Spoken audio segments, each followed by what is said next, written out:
Richard takes the extremist position that Jesus of Nazareth never even existed, that there was no such person in history. This is a position which is so extreme that to call it marginal would be an understatement. It doesn't even appear on the map of contemporary New Testament scholarship. Oh, here we go. Javi's asking, do you believe in the historical Jesus? That's a good question. Yeah, I was thinking about writing a book about this because I get the question a lot, and I unfortunately get quoted as someone who thinks that Jesus didn't exist, which I think is really very strange because I've written an entire book on what Jesus said and did. Okay. and for him to say and do anything, he had to exist. So I don't think there's any serious historian who doubts the existence of Jesus.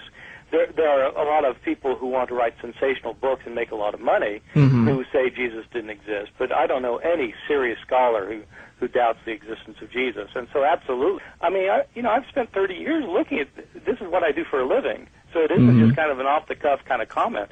This is, I've been examining this evidence for 30 years, reading this stuff in the original languages. So it's not like some crazy person who just wants to make money on a book.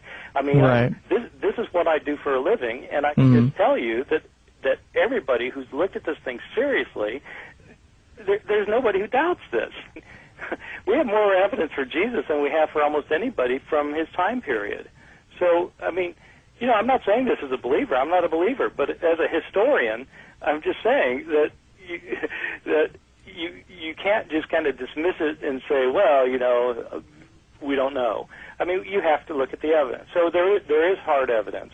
Right away, I want to talk about the historicity of Jesus, because some people, notably those who are sort of a new atheist bent, might say something along the lines of, well, we don't know if Jesus even existed. Or they might say, Jesus, if he existed, and then they'll go on and say something about him. But what do you, as an historian specializing in this area, have to say when you hear that sort of assertion? Well, anybody who is using that argument is simply flaunting his ignorance. I hate to say it, but it's about that bad. We have more documentation on Jesus Christ than anybody in the ancient world as far as that's concerned. There's no question whatever in the mind of any serious scholar anywhere in the world that there certainly was a historical personality named Jesus of Nazareth. Now, you can argue about whether he was the Son of God or not. You can argue about the supernatural aspects of his life. But in terms of the historical character, there is absolutely no evidence to the contrary, and all the evidence is in the favor. And I just can't stand the computer blogs and so many other would-be authorities trying to use this argument. He's only a myth. He never lived. Well, that's simply ridiculous on the face of the facts. Well, I mean, you can always make pejorative-type responses on a question like this, but I would say with very, very few exceptions, virtually no scholar doubts or denies that Jesus existed. Now, I can think of a couple. G.A. Wells, but he's out of his field. He's a professor of German, but he's well known for this view. And a philosopher, Michael Martin, who even acknowledges, he says, since this is a very unpopular position, he said, I will not use it in my work. So they even acknowledge, Martin in particular, acknowledges the paucity of professors who take this view. And when I say critical scholars, I'm talking about scholars who have terminal degrees in a area that's important. They have peer-reviewed publications, and this is the area, historical Jesus, miracles, resurrection. This is the area they work in. And from that group, you can go to historical Jesus people, you go to Jesus seminar people, you can go to the left of Jesus seminar people. You almost never hear a doubt voiced about the historical existence of Jesus.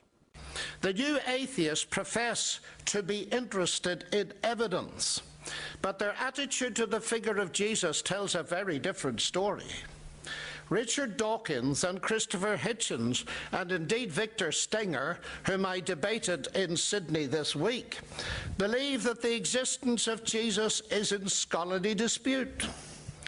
The eminent classicist Professor Graham Clark of the ANU is not a Christian, writes, frankly, I know of no ancient historian who would have a twinge of doubt about the existence of Jesus Christ. The documentary evidence is simply overwhelming. Clearly, the new atheists didn't check, at least with historians, but they did check with some other people. In The God Delusion, Dawkins quotes a certain Professor Wells. Stenger quoted him to me the other night. But neither Dawkins or Stenger tell us that Wells is a professor of German in London. What would Dawkins think, I wonder, if I got my information on biology from a professor of Mandarin?